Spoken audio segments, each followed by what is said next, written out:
मुझे यहाँ पे आए हुए बहुत लंबा वक्त हो गया है और आप लोगों को ये जान के आश्चर्य होगा कि जब मैं आई थी, जुलाई में आई थी पिछले साल, और सबसे पहली जगह जहां मैं गई थी वो था स्लम।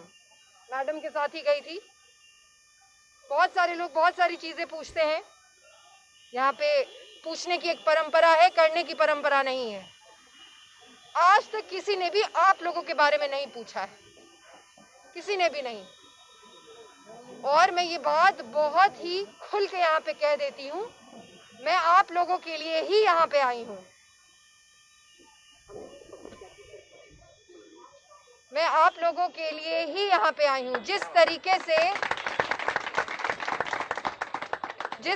से यहाँ पे आप लोगों की जिंदगी चल रही है वो लोकतंत्र में बर्दाश्त करने लायक नहीं है।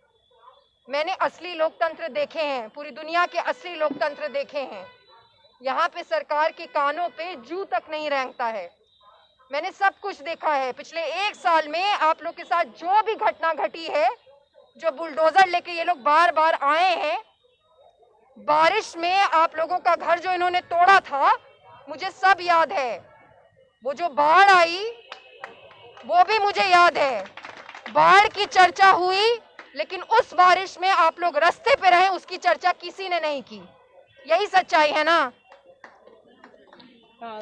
इन लोगों के बंगला के पीछे में जो स्लम है उसमें एक बच्चा जिंदा भी नहीं रहा उसी बारिश की वजह से। उस पर कोई चर्चा नहीं हुई, कोई रिपोर्ट नहीं आया, किसी को कुछ भी नहीं पड़ा। मुझसे आते हैं 1-2 मीडिया के लोग और कहते हैं कि अरे फलाना बाबू तो गरीबों के मसीहा हैं, लालू जी के बारे में कहते हैं। उन्हीं के पीछे तो आप लोग रहते हैं ना। अगर कोई गरीबों का मसीहा है और 15 साल तक मुख्यमंत्री था, चाहे खुद रहे या उसके परिवार का कोई सदस्य, तो गरीब कैसे हैं? फिर तो बिहार में गरीब नहीं होने चाहिए। और सबसे बड़ी बात, इन्हीं लोगों के घर के पीछे गरीब क्यों हैं? उसके अलावा दूसरे स्लम में जब हम गए तो वहां पे पता चला कि उन्हीं के पुत्र का मकान था और जो रास्ता था उसको उनके पुत्र ने बंद करा दिया। लेकिन इनके बारे में कोई चर्चा नहीं करता। यहाँ पे खड़े होके भाषण देंगे। आप लोगों ने बहुत भाषण सुने होंगे। फर्क क्या है? लगता होगा ना मन में वो जो विश्वास है जो कि खत्म हो गया है कि कभी भी कुछ हो सकता है, कभी भी मकान बन सकता है, और तो कुछ नहीं चाहिए आप लोग को। ये लोग बार बार उजाड़ते हैं, आप लोग बार बार बनाते हैं। मैंने कितनी बार तो 1 साल में ही उजड़ते हुए देखा और आप लोग को फिर से बनाते हुए देखा है। मैं आई हूं इस वजह से कि सबसे पहली चीज जो करनी है वो आप लोगों के लिए मकान बनाना है। हज भवन के पीछे में जो स्लम है, मकान नहीं बनाने का इन लोगों ने कारण दिया है इतने लंबे अरसे से, जमीन नहीं है, जमीन नहीं है, यही कहते हैं ना। हज भवन के पीछे में जब मैं आई थी 1 साल पहले तो एक पुलिस के लिए बन रहा था, वो बन गया, लेकिन उसके बगल में जो आप लोग रहते हैं उनके लिए आज तक नहीं बना। मुझ में, आप में, लालू जी में, तेजस्वी जी में और नीतीश जी में क्या अंतर है? हम सब तो इंसान ही हैं, कोई अंतर नहीं है। अंतर बस है एक गिरी हुई सोच का।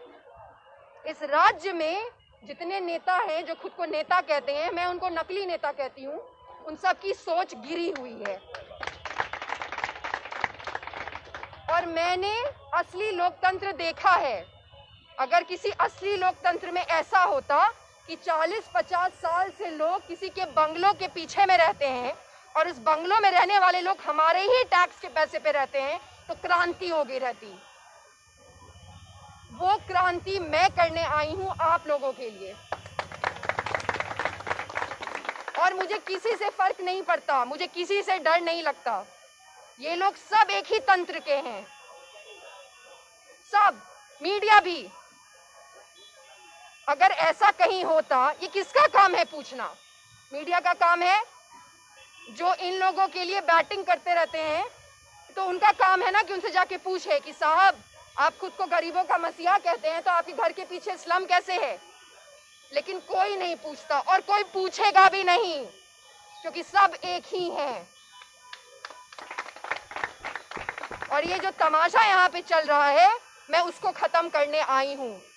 मुझे किसी से डर नहीं लगता, मुझे बस एक ही काम करना है। पहला काम, उस स्लम में, इनके मकान के पीछे में जो स्लम है, उसमें जब मैं गई थी तो एक छोटी सी बच्ची थी, मुस्कान नाम है उसका।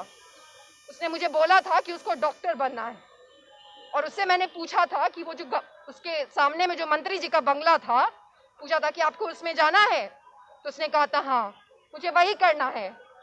चुनाव का जिस दिन रिजल्ट आएगा, उसके अगले दिन उस बंगला में उसको लेके जाना है। और जितना ये लोग हम लोग के पैसे का, वो कहते हैं ना, हिंदी में एक शब्द होता है, फफर दलाली होता है, सुने होंगे ना सब आदमी, हम लोग कहते हैं अपने भाषा में। वो जो हम लोगों के पैसे से कर रहे हैं, इन लोगों को सारे कोठियों से खाली कराना है, और वो कराने से मुझे कोई भी नहीं रोक सकता। और एक और भी बात कह दूं, जब मैं एक अन्य मार्ग में अगर मेरा हो गया और मैं रहने गई, एक दिन भी नहीं रहूंगी, एक दिन भी मैं अन्य मार्ग में नहीं रहूंगी। वो मकान अगर रहेगा तो आप लोगों के लिए हमेशा के लिए खुला रहेगा।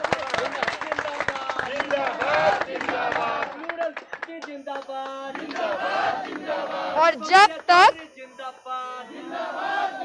जब तक घर बना के नहीं दूंगी, ये भी सुन लीजिए, तो पटना में जहां रहना होगा कोई रोक नहीं सकता, कोई आपको हटा नहीं सकता, और अगर हटाएगा तो फिर मैं उनके सामने आऊंगी। ये सारी बातें कोई भाषण वाली बातें नहीं है। दो चीजें इसमें समझने वाली बात है। एक, ये पता कर लेना है कि कुर्ता पैजामा पहन के जो भी नाटक करने के लिए लोग आते हैं, उनकी बातों में नहीं आना है, उनकी बातों में नहीं आना है। अपनी वजह से नहीं, अपने बच्चों की वजह से। उनका भविष्य मुझे बनाने दीजिए। आप लोग का तो दिन बीत गया है, अब तो वापस आपको स्कूल लेके नहीं जा सकते, उनको तो लेके जा सकते हैं ना, उनको स्कूल लेके जाने दीजिए। उनको मैं नहीं चाहती कि स्कूल में झाड़ू लगाना पड़े। वो भी मैंने देखा था, वो भी देखा था कि अपने स्कूल में वही बच्चे स्कूल ड्रेस पहन के किताब नहीं पढ़ रहे लेकिन झाड़ू लगा रहे। उनका काम नहीं है ये,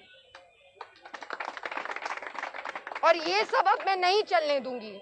और मुझे किसी से फर्क नहीं पड़ता, इस पूरे देश के जो एलीट लोग हैं वो मेरे खिलाफ हो जाएं, मुझे कोई फर्क नहीं पड़ता। मैं यहाँ आ गई हूँ और मैं हमेशा आप लोग के साथ खड़ी रहूंगी। ठीक, धन्यवाद।